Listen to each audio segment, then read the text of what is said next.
लंबी चौड़ी बना ली है कि हम कोई भी ट्वीट, कोई भी यूट्यूब पर जाके देखें तो वहाँ आपके समर्थक नीचे आपके नाम पे नाम लिखे होते हैं। देखिए ये उनका प्रेम है, उनका आशीर्वाद है। हमने कोई टीम नहीं बनाई है, ये मेरे विचार हैं जिससे झारखंड के युवा, झारखंड का हर एक वो तबका जो आज लगातार हास्य की ओर जा रहा है वो मुझसे जुड़े हैं। और शायद वे लोग जब भी आप लोग झारखंड संबंधित वीडियोज पोस्ट करते हैं शायद उनका कमेंट आपको जाता होगा। आपने अपने चाहने वालों का, अपने प्रशंसकों का जिक्र करा। आपके चाहने वालों ने, आपके प्रशंसकों ने एक नाम पर आपकी राय लेने के लिए कहा है, तीर्थनाथ आकाश।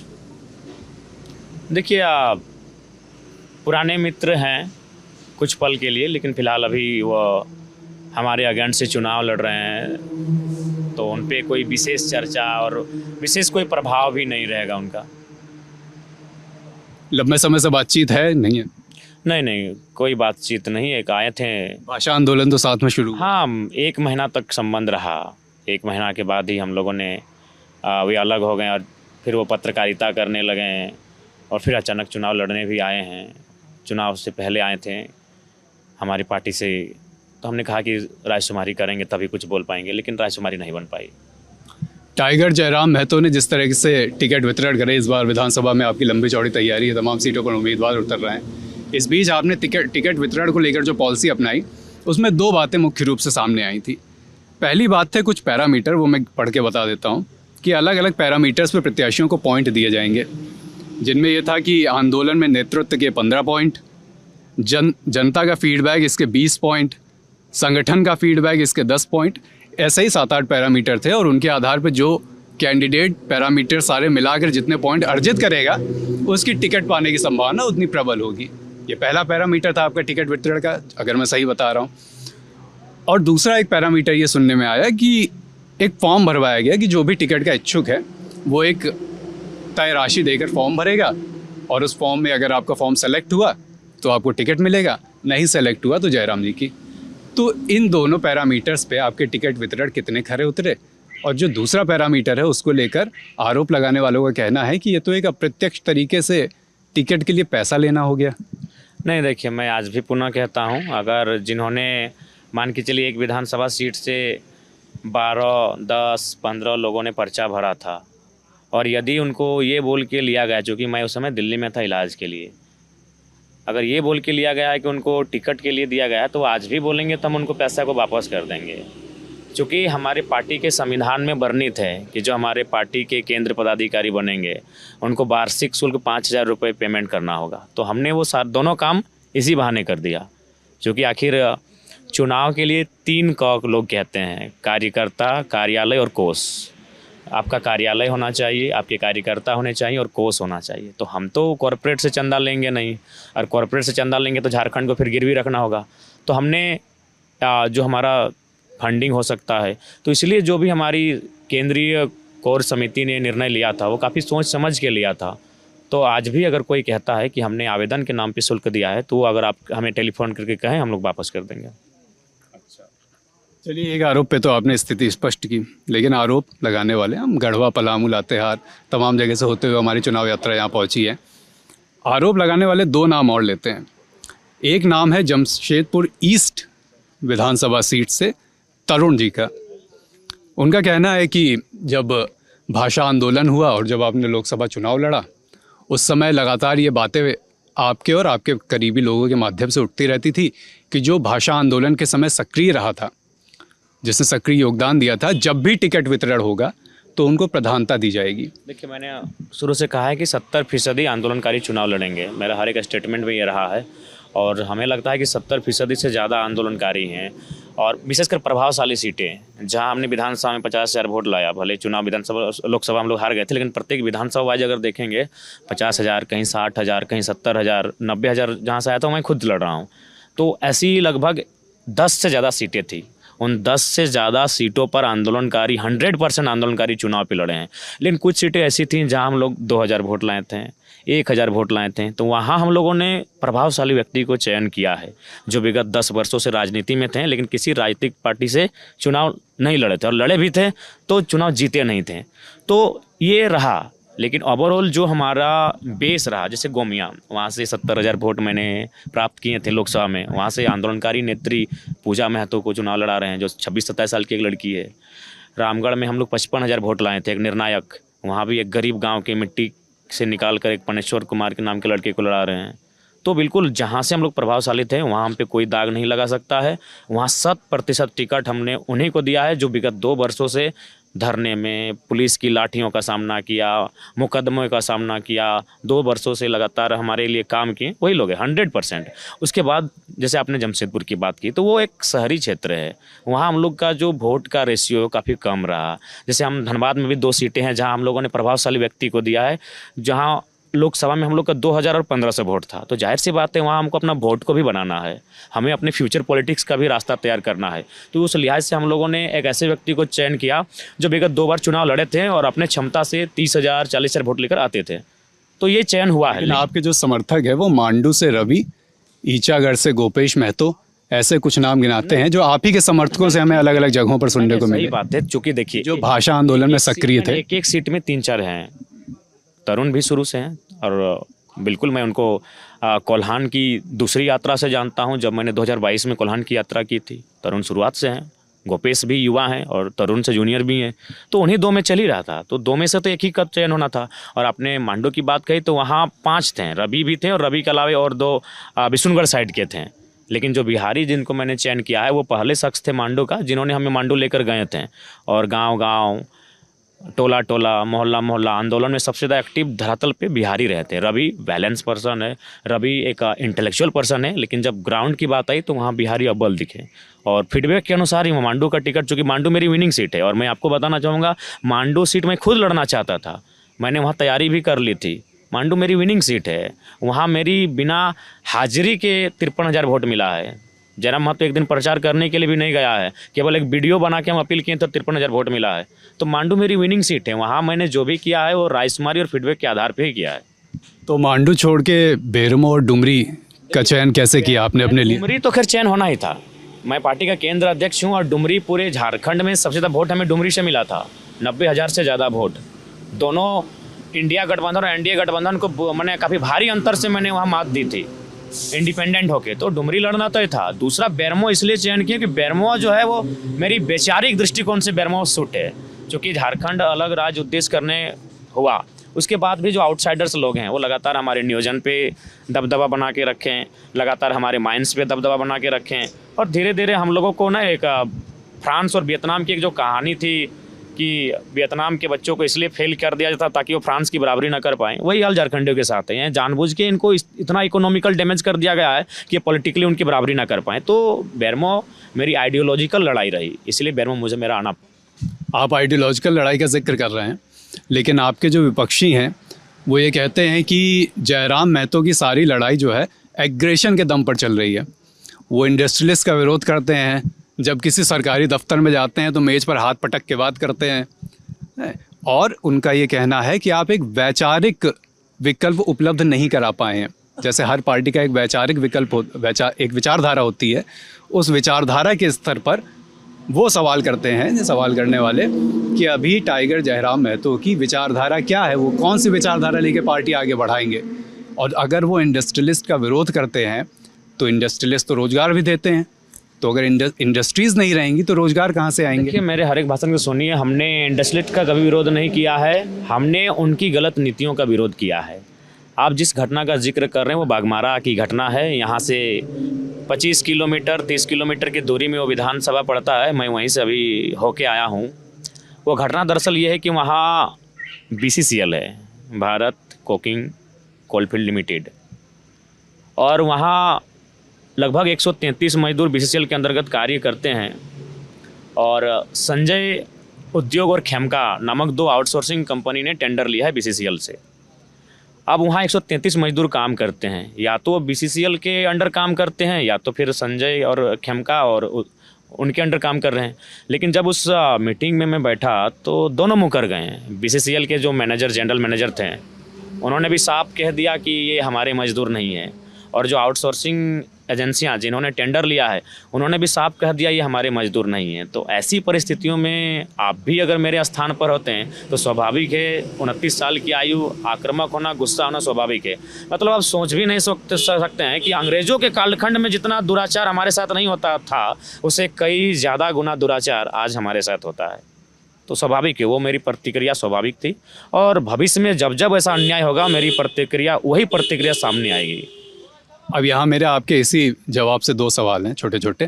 पहला तो ये कि आपके जब कहते हैं कि हमारे साथ ऐसा पहले भी नहीं हुआ, तो आप उन हमारे की परिभाषा में कितने वृहद समुदाय को रख रहे हैं, नंबर 1। और नंबर 2 जो मैंने पूछा इसके पहले भी कि आप कौन सी विचारधारा लेकर यहाँ से आगे बढ़ रहे हैं? बिल्कुल हमारी विचारधारा है आर्थिक न्याय, सामाजिक न्याय, राजनीतिक न्याय। आज आर्थिक न्याय की बात करें तो आप बेरमो में खड़े हैं, जो 2 प्रत्याशी चुनाव लड़ रहे हैं, लाखों करोड़ों की संपत्ति है, जबकि वो आउटसाइडर्स हैं। हमारी ज़मीनों पे सीसीएल खड़ा है, हमारी ज़मीनों पे बीसीसीएल खड़ा है और हम लोग धूल फांकते रह गए हैं। तो वहाँ मैं आर्थिक न्याय यानी एक आम व्यक्ति को संपत्ति का वितरण हो, एक आम व्यक्ति तक आय का स्रोत उत्पन्न हो, राजनीतिक न्याय, सामाजिक न्याय, यही मेरी विचारधारा है। और इसी विचारधारा को स्थापित करने के लिए मैं लगातार मेहनत कर रहा हूँ और उसी का परिणाम है कि इंडिपेंडेंट हम लोग 8.5 लाख वोट लेकर आए हैं। देश और दुनिया में ये चर्चा हुआ कि हम 8.5 लाख वोट लेकर आए हैं, लेकिन किन परिस्थितियों में क्यों लेके आए, आखिर 8.5 लाख लोग क्यों हम पे आशा किए, ये सबसे बड़ा कारण था। कारण यही है कि 24 वर्षों से उन लोगों ने शोषण की एक लंबी दास्तां देखी है। नहीं तो 29 साल के युवा जिसने राजनीति के गलियारों में कदम नहीं रखा था उस पर आस क्यों जगाते हैं?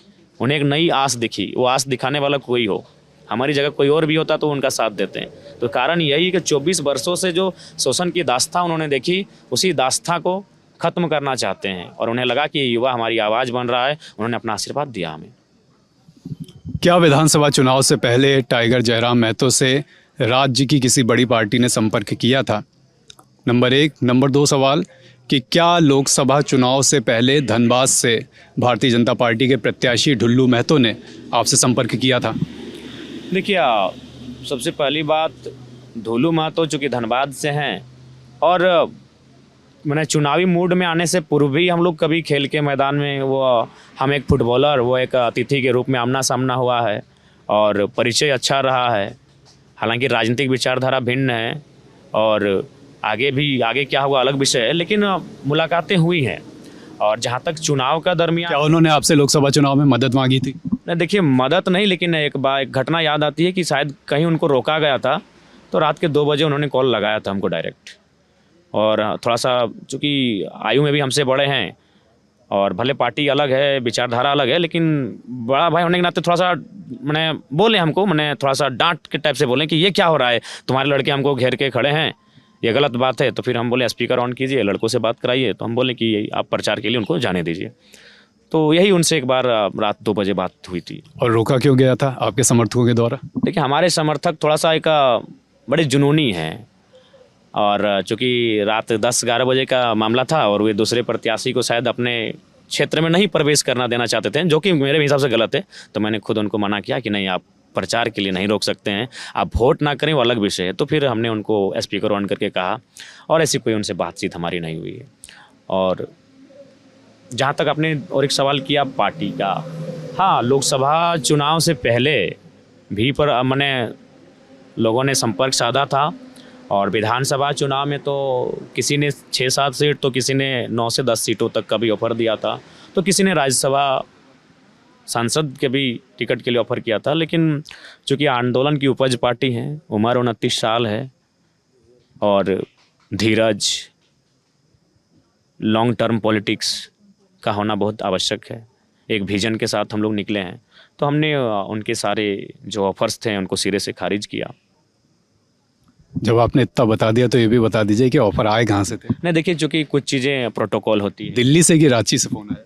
नहीं, फ़ोन तो दिल्ली रांची दोनों जगह से था, लेकिन कुछ प्रोटोकॉल्स होते हैं और उनका यही पहला कहना होता है कि तुम तो बच्चे, मैंने थोड़ा सा तुम्हारा स्वभाव अभी बच्चों वाला है, तुम तो कभी ना कभी बोल ही दोगे भाषण में, लेकिन बस नाम का जिक्र मत करना और पार्टी का नाम लोगों को मत बताना। बाकी क्या हुआ है वो तुम तो वो मानोगे ही नहीं, तो थोड़ा सा प्रोटोकॉल है, छोड़ दीजिए। अच्छा, इसी से जुड़ा मेरा अगला सवाल यह है, जो आरोप आप पर एक और लगता है वो ये कि इस विधानसभा चुनाव में आपने तमाम पार्टियों पर प्रत्याशी किसी पार्टी विशेष, किसी दूसरी पार्टी विशेष की सुविधानुसार उतारे हैं। खासकर इसमें झारखंड मुक्ति मोर्चा का भी कई लोग आरोप लगाते हुए नाम लेते हैं। ऐसा कोई सुविधा अनुसार नहीं। जब आप नई पार्टी बनाते हैं ना, तो बहुत सारी चुनौतियों का आपको सामना करना पड़ता है, क्योंकि आप स्थापित पार्टियों के बीच अपने आप को लाके खड़ा करते हैं। इंडिया गठबंधन, एनडीए गठबंधन, इसके अलावा कोई तीसरा है ही नहीं। जब आप तीसरे विकल्प के रूप में आते हैं तो उन दोनों को लगता है कि हमें कहीं ना कहीं डैमेज करेगा, तो फिर वे आरोप प्रत्यारोप शुरू करते हैं। अभी वे लोग खुद कन्फ्यूज हैं। जेएमएम वाले बोलते हैं कि हम लोग बीजेपी की तरफ से हैं, बीजेपी बोलते हैं हम जेएमएम की तरफ से हैं। तो ये आरोप प्रत्यारोप लगेगा। उसके बाद मैं स्पष्ट कहना चाहूँगा, यदि गिरिडीह लोकसभा जो सीट मैंने लड़ा और उसमें इंडिया गठबंधन और एनडीए गठबंधन के प्रत्याशी के बीच वोटों का हार जीत का अंतर 80,000 था, यदि मैं 80,000 वोट लाता तो आप मुझे वोट कटवा कह सकते थे। मैं 3.5 लाख वोट लेके आया हूँ। मैंने अपनी एक अलग विशिष्ट पहचान बनाई है। जो प्रत्याशी दूसरे नंबर पर थे उनसे मैं महज 20,000 वोट पीछे रहा हूँ। इसीलिए आप मुझे ये तो कह ही नहीं सकते हैं। आप 10,000 वोट से हारते हैं, मैं 10,000 लेके आता, आप मुझे कह सकते हैं वोट कटवा। भैया मैं एक आइडेंटिटी बना के आया, मैं 3.5 लाख वोट, और उतना तो छोड़िए, मैं दोनों को चुनौती देता हूँ। आपके चैनल के माध्यम से झारखंड की तमाम पॉलिटिकल पार्टियों को चुनौती देता हूं कि असल में वोट कटवा कौन है। तो आप लड़िए गठबंधन तोड़ के, लड़े बीजेपी आजसू जेडीयू अलग होके, लड़े जेएमएम कांग्रेस सीपीआई आरजेडी अलग होके, 8वीं पार्टी जेल के मैदान में, औकात का पता चल जाएगा कि वोट कटवा कौन है। अरे लूटने के लिए झारखंड की खनिज संपदा को, झारखंड का कोयला बालू पत्थर खनिज लूटने के लिए चोर चोर मौसेरे भाई एकजुट हो जाते हैं। कभी बीजेपी जेएमएम आज विपक्ष में है, कभी 2013 में सरकार बना लेती है और आज ये लेक्चर दे रही है। आइए, बिल्कुल आइए, लोकतंत्र की खूबसूरती भी बढ़ेगी। 2 पार्टी होने से डिक्टेटरशिप बढ़ता है, क्योंकि ए या बी, तीसरा आपके पास ऑप्शन नहीं है। एक बार ये पिटेगी, एक बार ये पिटेगी, पिटना आपको पड़ेगा। अगर 10 पार्टी होती तो आपके पास ऑप्शन होता कि हम गलत नहीं करेंगे, क्योंकि 9 पार्टी के मेरे पीछे लगी है। अगर हमको अगला बार मौका मिलेगा तो 10 टर्म के बाद मिलेगा। तो आइए मैदान में, चारों दोनों गठबंधन, इंडिया गठबंधन एनडीए गठबंधन तोड़े चुनाव, तोड़े गठबंधन, और आज जेल के मैदान में पता चल जाएगा कौन वोट कटवा है, किसका कितना पानी में, कौन कितनी हैसियत में है। अरे भैया, आप चोर चोर मौसेरे भाई खनिज को लूटने के लिए, बस इनकी मंशा यही है कि झारखंड की खनिज को लूटा जाए। और वही हाल है। आज हमारी दरिद्रता का कारण क्या है? आज हमारी गरीबी का कारण क्या है? एक 29 साल का लड़का जिसको अपना करियर बनाना था, जिसको अपना फ्यूचर बनाना था, आज पागलों की तरह राज्य का भ्रमण करता है। 12-2 बजे रात को लोग देखिए चारों तरफ घेर के बैठे हैं, सुनते हैं। क्यों भाई? न क्योंकि इस राज्य ने एक अन्याय की चरम सीमा को देखा है, इस राज्य ने शोषण की चरम सीमा को देखा है, और ये किसी ने नहीं किया है, इन नेताओं ने किया है। मैं बार बार कहूंगा, ना आपको मार्क्स की थ्योरी पढ़ने की जरूरत है, ना प्लेटो ना सुकरात की थ्योरी पढ़ने की जरूरत है। आप गरीबी को जानना चाहते हैं, गरीबी का कारण क्या है? एक लाइन में सुन लीजिए, कुछ लोगों का ज्यादा अमीर होना ही गरीबी का कारण है। और वो कुछ लोग कौन है? कुछ ब्यूरोक्रेट्स हैं। वो कुछ लोग कौन है? कुछ कॉर्पोरेट्स हैं। वो कुछ लोग कौन है? मिनिस्टर्स हैं, एमएलए हैं, एमपी हैं। 10,000 करोड़ की संपत्ति आपके पास, 12,000 करोड़ की संपत्ति आपके पास है, तो जरूर आदमी भूखे मर गया। आप 4 डिस्ट्रिक्ट में घर बनाएंगे, आप 4 डिस्ट्रिक्ट में महल बनाएंगे, तो जाहिर सी बात है आम व्यक्ति झोपड़े में रहेगा। तो इसलिए मैं हाँ एग्रेशन में बात करता हूं, लेकिन कारण कौन है? यही लोग कारण है, ये चोर चोर मौसेरे भाई कारण है। आज पता कीजिए, स्टिंग ऑपरेशन कीजिए। मैं तमाम राज्य की, देश की तमाम मीडिया से कहूंगा, एक स्टिंग ऑपरेशन हो इनके खिलाफ, पता चल जाएगा इनका कहाँ कहाँ संपत्ति है, कहाँ कहाँ इनका प्रॉपर्टी है। और अखबार के पन्ने बताते हैं, सम्मानित अखबार में छापा जाता है कि एक नेताजी के पास 10,000 करोड़ की संपत्ति, एक का प्रत्येक दिन का इनकम 1 करोड़ का। बाकी आम व्यक्ति झारखंड में 100 रुपए से भी कम कमा रहा है। ये मेरे राज्य की कड़वी और कड़वाहट सच्चाई है। अगर आज एक लड़का कड़वी बात करता है तो ये कहाँ से मिला? ये 2 साल पहले तो मैं ऐसा नहीं था। इसी जीटी रोड के किनारे मेरा घर था, घर है भी। सुबह 2 घंटा खेलता था, शाम और बस पकड़ के कॉलेज जाता था। ये हुआ कहाँ से? इनके कारण हुआ है। आज झारखंड में औसत अगर एक व्यक्ति की प्रत्येक दिन की आय कही जाए तो 100 रुपए से भी कम है। और इसी झारखंड में एक नेता है जिस विधानसभा में बैठे हैं, 1 करोड़ रुपया कमाता है। ये अखबार कह रही है, एक सम्मानित अखबार कह रही है। चलिए मान लेते हैं 1 करोड़ ना सही, 50 लाख में कहीं दाग नहीं लगेगा। तो किसका खून नहीं खोलेगा यार? कौन सा लोकतांत्रिक भारत आप? आज झारखंड आप आए हैं, झारखंड में 5 पूर्व चीफ मिनिस्टर, हेमंत सोरेन, अर्जुन मुंडा, मधु कोड़ा, चंपई सोरेन, रघुवर दास की पुतहू चुनाव लड़ रही है, चंपई सोरेन का बेटा चुनाव लड़ रहा है, मधु कोड़ा की पत्नी चुनाव लड़ रही है, हेमंत सोरेन की पत्नी चुनाव लड़ रही है और अर्जुन मुंडा की पत्नी चुनाव लड़ रही है। क्या ये लोकतंत्र की सुंदर तस्वीर है? और ये लोग हम पे आरोप लगाते हैं। अरे हम, मेरी तो सराहना करनी चाहिए कि कल का लड़का, एक 29 साल का लड़का लोकतंत्र की एक सुंदर तस्वीर को प्रेजेंट करने आया है। ये लोग, यही ऐसे ही व्यवहार वाले लोग डिक्टेटरशिप को जन्म देते हैं। यही लोग डिक्टेटरशिप को जन्म देंगे, क्यों नहीं देंगे भाई? एक परिवार के पास विधायक सांसद होंगे, उसी परिवार के पास कई अरबों की संपत्ति होगी, तो एक आम व्यक्ति अगर कहीं उनके खिलाफ अगर कुछ कर भी देता है तो कहीं ना थाना में रिपोर्ट लिखा जाएगा, कहीं नहीं। मैंने एक इंटरव्यू में एक उदाहरण दिया था, पुटकी में एक पार्वती महतो नाम की लड़की थी, उनके पिताजी को BCCL मैनेजमेंट ने बैठा दिया नौकरी से। वो लड़की गई जनरल मैनेजर से बात करने के लिए उनके ऑफिस में, सुनने में आया, कानों लोग ने कहा कि गुस्से में जनरल मैनेजर ने चांटा लगाया था जोरदार, उनके नस पे लगा, वो लड़की वहीं ऑन दी स्पॉट मर जाती है। फिर वो उनको बाथरूम में ले जाके सुसाइड के टाइप से लगने के लिए लगा सेट करते हैं। FIR होता है, DC SP किसी की औकात नहीं होती है कि उस जनरल मैनेजर को एक दिन थाना बुलाया जाए। ये तो स्थिति है। इसीलिए मैं तो एक सुंदर तस्वीर लेके आया हूँ। एक 29 साल का लड़का अकेले दम पे राजनीति कर रहा है, लोकतंत्र की सबसे सुंदर तस्वीर मैं प्रेजेंट कर रहा हूँ। आपकी क्यों नहीं औकात हुई कि आप जनरल मैनेजर के थाना में बुला पाए? क्यों? क्योंकि आपने सेंटर कर दिया है, पॉलिटिक्स को एक जगह सेंटर में जमा कर दिया है और पैसा को भी एक जगह सेंटर में जमा कर दिया है। इसलिए आम व्यक्ति की औकात भिखमंगों से भी बदतर आपने कर दिए। तो अगर मैं आया हूँ तो मुझ पर सवाल नहीं होना चाहिए था, मेरी सराहना होनी चाहिए थी कि 29 साल का लड़का इन स्थापित नेताओं की हालत खराब करके रखा हूँ। आज इलेक्शन कमीशन के ऑब्जर्वर कहीं चाय पीते पीते चर्चा कर रहे थे कि हिस्ट्री में हमने बहुत सारा चुनाव करवाया है, लेकिन झारखंड में के और नहीं भारत के इतिहास में एक चुनाव देख रहे हैं जहां एक 29 साल के लड़के के पीछे नेशनल और स्टेट लेवल की स्थापित पार्टियां मुंह और हाथ धो के पड़ी हैं। क्यों? क्योंकि इनको भी डर है कि अगर ये लड़का पॉलिटिक्स में आएगा तो फिर उनका जो रास्ता है, नेता के बाद नेता की बीबी, वो रास्ता बंद होगा, उनकी बीबी के बाद उनका बेटा, यह रास्ता बंद होगा, क्योंकि ये लोकतंत्र की सुंदर तस्वीर नहीं कही जा सकती है। आपने तमाम नेताओं का और उन पर भ्रष्टाचार के आरोप लगाए। इस वक्त झारखंड मुक्ति मोर्चा की सरकार है राज्य में। मुख्यमंत्री और पार्टी के मुखिया हेमंत सोरेन कुछ महीने जेल रहकर आए, उन पर आरोप थे भ्रष्टाचार के, सुप्रीम कोर्ट से उनको जमानत मिली। दूसरी तरफ और एक आरोप मंत्री मिथिलेश ठाकुर पर भी है।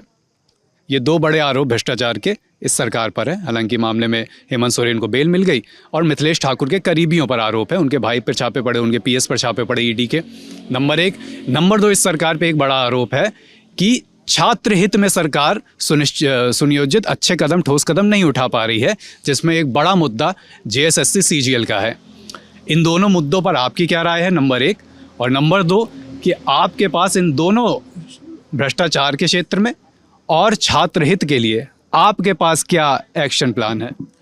देखिए, CGL JSSC का जो मामला है, ये इसकी परीक्षा सबसे पहले 28 जनवरी 2024 को ली गई थी और उसी दिन पेपर लीक गड़बड़ी का मामला सामने आया। सरकार आगे आती है और सरकार स्वीकार करती है कि हाँ पेपर लीक हुआ है, गड़बड़ी हुई है, और कुछ बड़े बड़े अधिकारी भी उनके नाम सामने आते हैं उस पेपर लीक में। तो जाहिर सी बात है, सरकार ने स्वीकार किया है, SIT का गठन किया जाता है, तो आप इस बात से इनकार नहीं कर सकते हैं।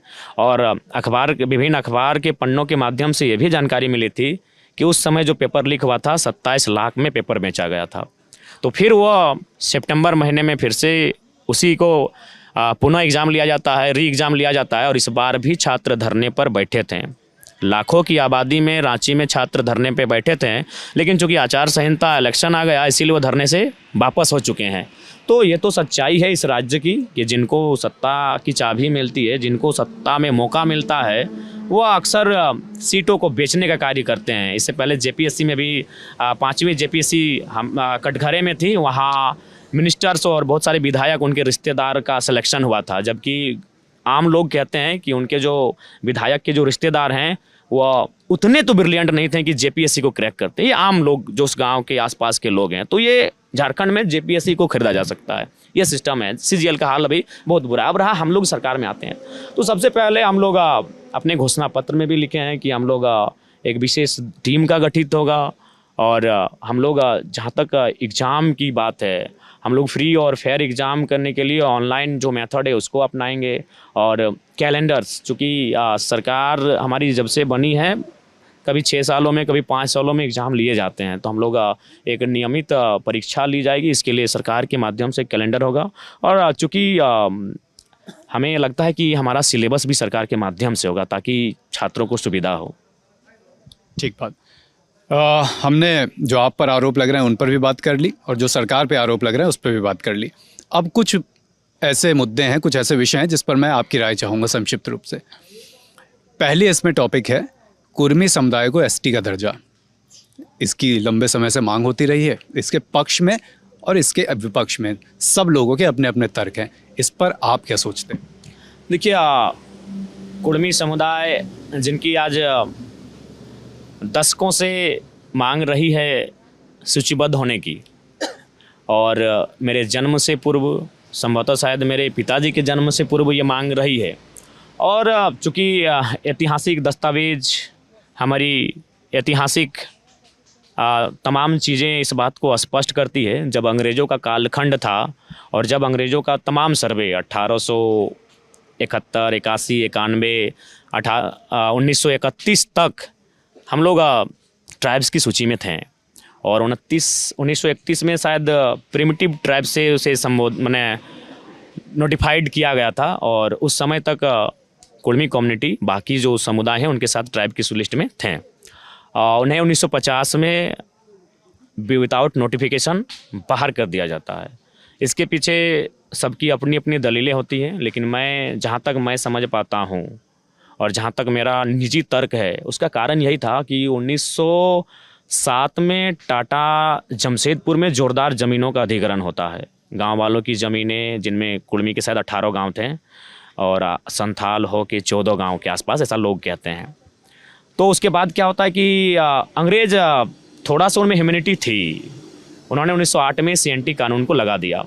यानी 1907 में जो ज़मीनों का अधिग्रहण हुआ टाटा के माध्यम से, बहुत ज़्यादा, कम सम नहीं, 18 गांव समझ रहे, एक कम्युनिटी के 18 गांव, तो ऐसे हमको लगता है सैकड़ों गांव का टाटा ने अधिग्रहण किया था। तो उस समय 1908 में अंग्रेज़ों के कालखंड में CNT कानून को प्रभावी रूप से लागू किया जाता है, और उसके बाद जब तक कुर्मी कम्युनिटी ट्राइब्स की सूची में थी तब तक उनकी ज़मीनों का 1 इंच अधिग्रहण नहीं किया जाता है। यानी CNT 1908 में लगने से पहले 1907 में धड़ल्ले से ज़मीन लिया जाता है, और जैसे उनको 1950 में ट्राइब्स की सूची से हटाया जाता है, 1951 में उनकी बर्बादी का एक रास्ता मिलता है, सिंदरी कारखाना, जो एशिया का नामी कारखाना है। पंडित जवाहरलाल नेहरू शायद आए थे ओपनिंग के लिए। 1951 में वो स्थापित होता है। 1950 में कुर्मी बाहर होती है ट्राइब्स की सूची से, और 1951 में फिर उनके 50 गांव बर्बाद कर दिए जाते हैं। तो अगर समझना है कि उनको ट्राइब्स की सूची से क्यों हटाया गया है, तो हमें लगता है ज़्यादा दिमाग फिराने की आवश्यकता नहीं है। बस अगर जो ट्राइब्स की सूची में रहता है, उनकी ज़मीनों का अधिग्रहण करना आसान नहीं है, बहुत पेचीदा मामला है। तो अगर उनको ट्राइब्स की सूची से हटा देंगे तो उनकी ज़मीनों का अधिग्रहण ईजिली हो जाएगा। और झारखंड में अगर सबसे ज़्यादा किसी चीज़ की लूट रही है तो ज़मीनों की रही है। रीजन दामोदर नदी, स्वर्णरेखा नदी, कोयल नदी, नदियों के किनारे उद्योग की संभावना है। और रीजन क्या है? कोयला, यूरेनियम, थोरियम, ब्रोमाइट, बॉक्साइट, ऐसे 75 किस्म के मिनरल्स। और मैक्सिमम जो मिनरल्स रहे, हमें लगता है कि अगर परसेंटेज की बात करें तो उसमें कुर्मियों की ज़मीन बहुत ज़्यादा रही। तो इसलिए उनको देखिए 1908 और 1950, बस इतना ही समझिए कि 1908 में CNT लगने के बाद 1950 तक कोई भी भूमि का अधिग्रहण नहीं होता है। जैसे 1950 में उनको हटा दिया जाता है, 1951 में सिंदरी, फिर हिंडाल्को सिल्ली में, उसके बाद तमाम जो उद्योग हैं, और अभी टाटा की 3 परियोजनाएं चल रही हैं, शायद मेरे जानकारी में, ज़्यादा भी हो सकता है। एक टाटा की घाटो, एक टाटा जामाडवा, एक टाटा सिजवा। 90% ज़मीन कुर्मी कम्युनिटी की, 90 से ज़्यादा भी हो सकता है।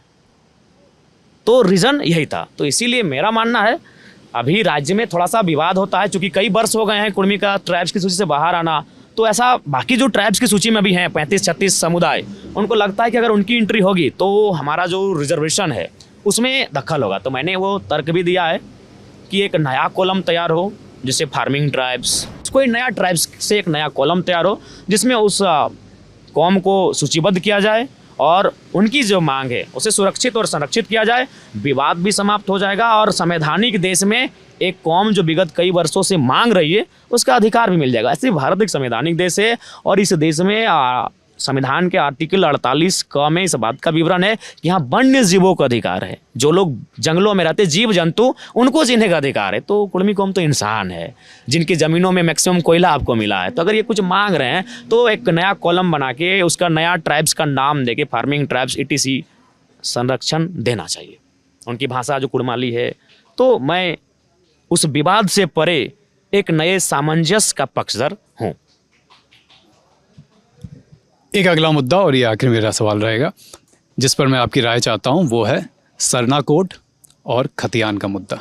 इन दोनों बिल पर आप क्या सोचते हैं? देखिए, झारखंड प्रदेश का निर्माण सर्वप्रथम एक आदिवासी राज्य के रूप में ही हुआ है और ऐसे में अगर उनकी मांग है सरना धर्म कोड एक अलग कॉलम, चूँकि कुछ वर्षों पूर्व कर्नाटक में भी लिंगायत को धर्म कोड की मान्यता मिली है, तो ऐसे में अगर किन्हीं की भावना है, लोकतांत्रिक भारत है जहाँ लोगों की मान लेना सर्वोपरि है, तो सरना धर्म कोड के पक्षधर हैं।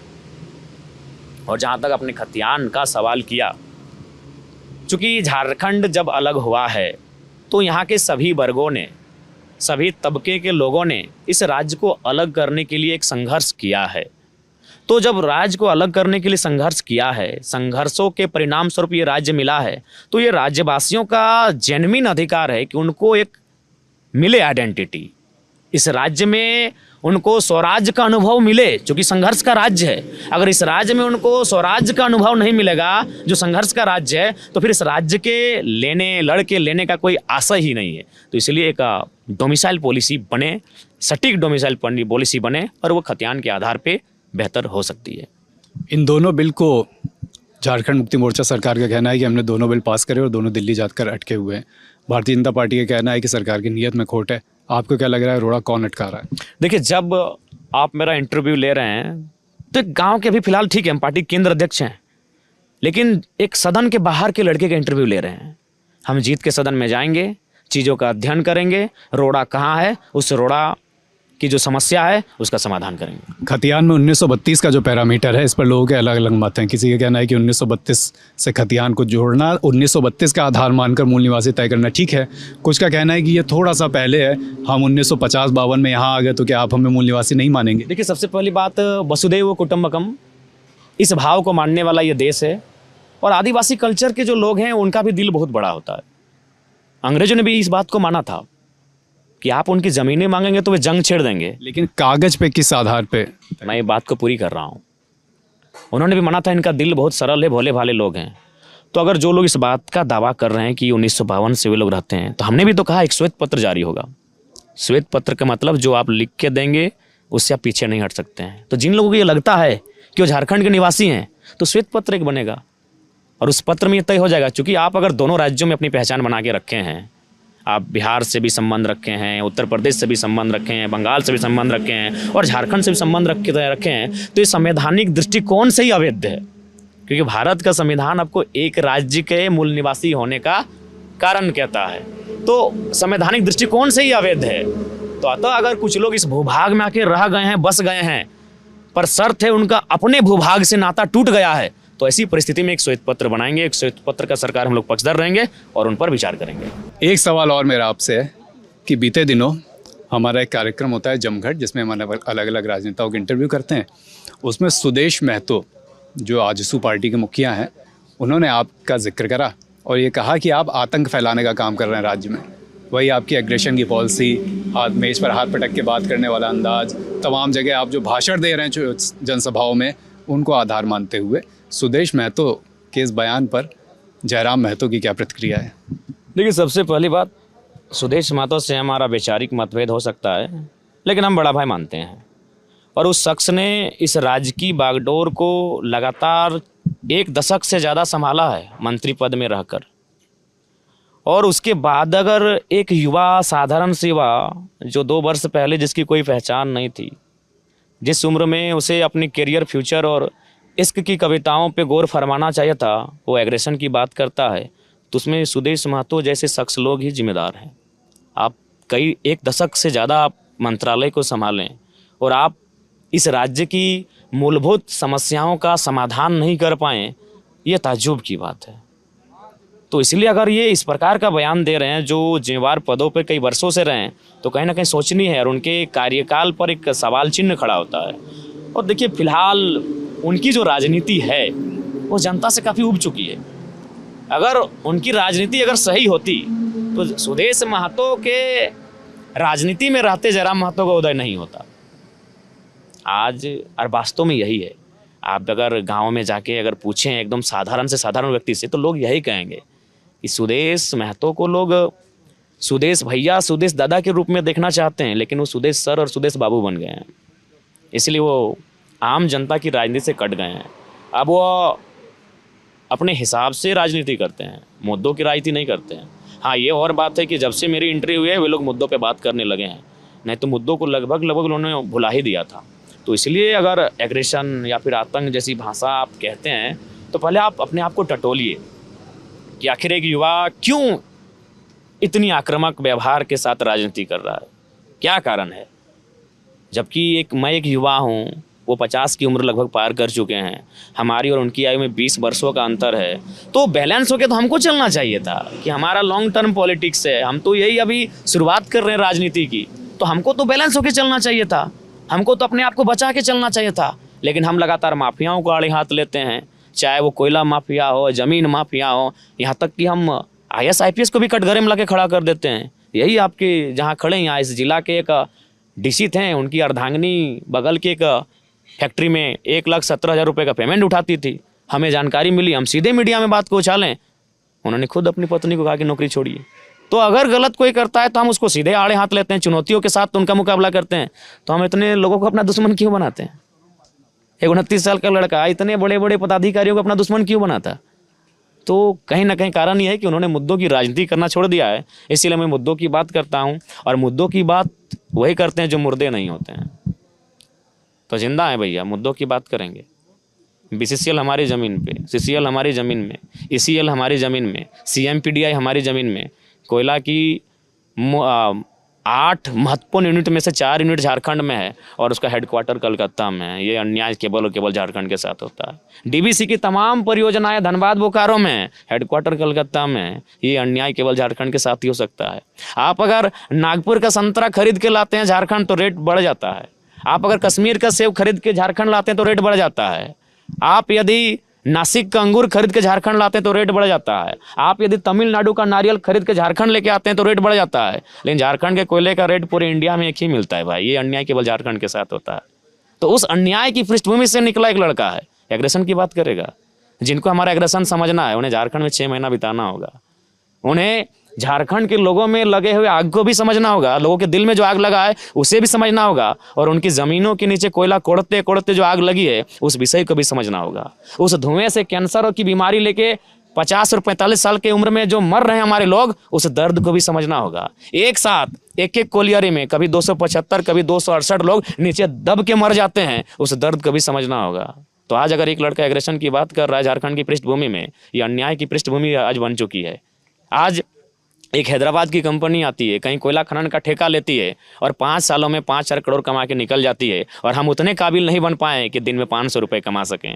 तो भाई एग्रेशन की बात एक लड़का करेगा। मेरे जैसे कल को 1000 लड़के आएंगे, शायद आप उन्हें कल नक्सली का नाम दे के इनकाउंटर भी कर सकते हैं, लेकिन आप अन्याय को समाप्त करने की बात नहीं करेंगे, आप सामाजिक न्याय की बात नहीं करेंगे, आप लोगों को हक दिलाने की बात नहीं करेंगे। क्या गलत है? आज चलिए इस राज्य में सैकड़ों मैं आपको ऐसी कंपनी बताऊंगा जो आउटसाइडर हैं। कोई हैदराबाद की है, कोई चेन्नई की है, कोई इलाहाबाद की है, कोई गुजरात की है, कोई बम्बई की है। 5 साल के कॉन्ट्रैक्ट में वो कई हजार करोड़ कमा के निकल जाती है, और हम धुआं खाते हैं, बीमार होते हैं, मर जाते हैं, और 500 रुपये के लिए तरस जाते हैं। इसीलिए सरकार के घोषणा पत्र में, बीजेपी के घोषणा पत्र में हमारा क्या औकात है? 2000 रुपये गोगो मैया गोगो दीदी योजना, और JMM के घोषणा पत्र में हमारा क्या औकात है? मैया सम्मान योजना 1000 रुपये। और ये MU और पर्चा काटेंगे, जमीन अधिग्रहण करेंगे उन विदेशी और दूसरे राज्य की कंपनियों को जो 5 सालों के कॉन्ट्रैक्ट में खनन का कार्य करेंगी, और 1000, 2000, 4000 करोड़ का मुनाफा कमा के चले जाएंगी। तो इस अन्याय के बाद भी अगर बोलेंगे कि झारखंड का कोई बेटा बोले नहीं, तो वह झारखंड की मिट्टी ने हमेशा शेर को जन्म दिया है।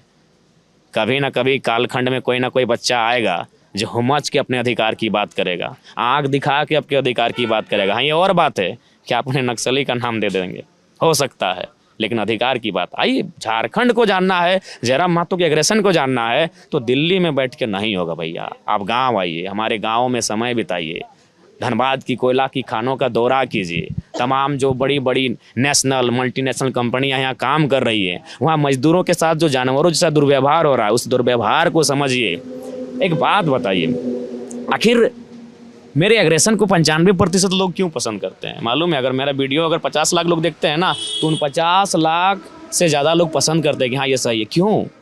इस कारण को जानिए, क्योंकि उन लोगों को आज भी आप बहुत बदतर स्थिति में ला के रखे हैं। तो इसलिए कोई जन्म से एग्रेसिव नहीं होता है और कोई चाहता भी नहीं। हर कोई चाहता है कि दोस्ती यारी के साथ एक फुटबॉल का मैदान हो, एक शाम हो, कुछ बढ़िया गीत गूंजे, कुछ बढ़िया शायरियाँ गूंजे और दोस्तों के साथ एक अच्छी शाम हो। लेकिन एक लड़का अचानक राजनीति में आता है और 2 सालों में इतना एग्रेशन का नेचर के साथ व्यवहार करता है, तो इसका कारण हमारी ये मिट्टी है। जहाँ भारत तो आज़ाद हो गया है, लेकिन हमारी मिट्टी आज भी ईस्ट इंडिया कंपनी जैसे शासकों के अधीन है। देखिए, झारखंड को समझना है तो आपको ईस्ट इंडिया कंपनी को समझना होगा। अंग्रेज़ों ने हमें गुलाम थोड़ी बनाया था, ईस्ट इंडिया कंपनी ने बनाया था। तो ईस्ट इंडिया कंपनी बेशक आज नहीं है, लेकिन BCCL तो है ना भैया, ECL तो है ना। क्या है वो? कौन है? वही ईस्ट इंडिया कंपनी का बदला हुआ स्वरूप है। आप बोलते हैं कि हम इंडस्ट्री के खिलाफ, बिल्कुल भी खिलाफ नहीं है। आप मानवता, पहला पैमाना आप मानवता रखिए, दूसरा पैमाना मुनाफा रखिए। जितनी भी कंपनियां झारखंड में है, आपका चैनल देश का एक नामी चैनल है। मैं आपके चैनल के माध्यम से एक आम लड़का झारखंड का कहता हूं, मैं छोड़ दिए कि मैं एक प्रत्याशी हूं, भूल जाइए कि मैं किसी पार्टी का केंद्र अध्यक्ष हूं, ये भी भूल जाइए कि मैंने 3.5 लाख वोट लाया हूं। मैं एक आम लड़के के नाते कहता हूं, जो भी कंपनियां आती हैं, पहला पैरामीटर आपका मानवता रखिए, दूसरा पैरामीटर मुनाफा रखिए, कोई भी बात नहीं होगा। आप पहला पैरामीटर रखते हैं मुनाफा, और मानवता की तो बात ही नहीं होता है। लात चप्पलों जूतों से रोज गालियां सुनते हैं हमारे वर्कर्स। तो भैया वहाँ एग्रेशन की बात होगी, और हम गवर्नमेंट में भी आएंगे तो एग्रेशन से ही गवर्नमेंट चलाएंगे। आपने सुदेश महतो की बात पर तो प्रतिक्रिया दे दी, एक मैं और प्रतिक्रिया ले लेता हूँ। हेमंत सोरेन से कोई संवाद आपका बीते दिनों रहा, और उनकी धर्मपत्नी और अभी जो प्रत्याशी है कल्पना सोरेन, जो गिरिडीह की गांडेय सीट से विधानसभा की प्रत्याशी हैं, वो भी आपकी मुखर आलोचना करती नहीं है। तो आपका हेमंत सोरेन या कल्पना सोरेन से आखिरी संवाद कब था? और उससे कभी हमारी सीधी बात नहीं हुई है, इनडायरेक्ट भी बात नहीं हुई है। कल्पना सोरेन जी से भी हमारी कोई बात नहीं हुई। और देखिए, बात क्यों होना, उन लोग से हमारी कोई तुलना ही नहीं है भैया। हो सकता है कल्पना सोरेन जी आगे चलकर इस राज्य की मुख्यमंत्री बन सकती हैं, मंत्री बन सकती हैं, चूँकि वो एक राजघराने से संबंध रखती हैं। हाँ, आपके इस सवाल से एक सवाल हमें याद आया कि एक मीडिया ने हमसे सवाल पूछा था कि झारखंड में 2 नाम ट्रेंड कर रहे हैं, एक जयराम कुमार महतो, दूसरा कल्पना सोरेन, तो क्या इनमें तुलनात्मक अंतर क्या है? तो हमने एक ही लाइन कहा था कि आप कल्पना सोरेन जी को देवी कहिए, उन्हें महारानी शब्द से संबोधित कीजिए, हमें कोई आपत्ति नहीं है, लेकिन उनसे हमारी तुलना नहीं हो सकती है। क्योंकि कल्पना सोरेन जी के विधायक बनने के बाद एक भी गांव की लड़की ने अपने आप को इंस्पायर किया है, अपने आप से मैंने उनसे प्रेरित हुई है कि हम विधायक बन सकते हैं, एक भी नहीं। क्योंकि उनको मालूम है कि कल्पना जी के बाद उनकी बेटी विधायक बनेगी, जैसे सीता सोरेन की बेटी तैयारी में है। उनको मालूम है। गांव की किसी आम लड़की ने कल्पना सोरेन के विधायक बनने के बाद ये हिम्मत नहीं किया, अपने आप को मोटिवेट नहीं किया या इंस्पायर्ड नहीं हो पाई कि हम भी विधायक बन सकते हैं। लेकिन जयराम महतो भी राजनीति में आया है और हजारों लड़कों ने सपना सजा लिया है कि हम विधायक बन सकते हैं। लेकिन वो तो खुद को आदिवासियों की अपनी पार्टी बताते हैं, झारखंड मुक्ति मोर्चा को। झारखंड मुक्ति मोर्चा का लंबी विरासत रही उनकी, शिबू सोरेन, हेमंत सोरेन। मैंने इसीलिए कहा ना कि झारखंड को जानना है तो झारखंड आके बात करना होगा। आदिवासियों की पार्टी नहीं रही है, वो सर्व समाज की पार्टी थी। और उस पार्टी के सबसे मेन लीडर विनोद बिहारी महतो थे, जो हमारी बिरादरी से थे। उसी पार्टी में कॉमरेड AK राय की विचारधारा थी। उसी पार्टी में बहुत सारे लोग थे, बैकवर्ड्स लोग भी थे, ऐसा नहीं है। तो मेरे हिसाब से अगर वो ऐसा कह रही हैं तो ये दुर्भाग्यपूर्ण है। उस पार्टी को हर एक वर्ग के लोगों ने उस समय सींचा था, हर एक वर्ग के लोगों ने समर्थन दिया था। तो ऐसा नहीं है। बाकी हाँ, ये है कि आज ये पार्टी उनके पार्टी ना होकर उनका परिवार है, और केवल उनका ही परिवार है, ये भी सत्य है।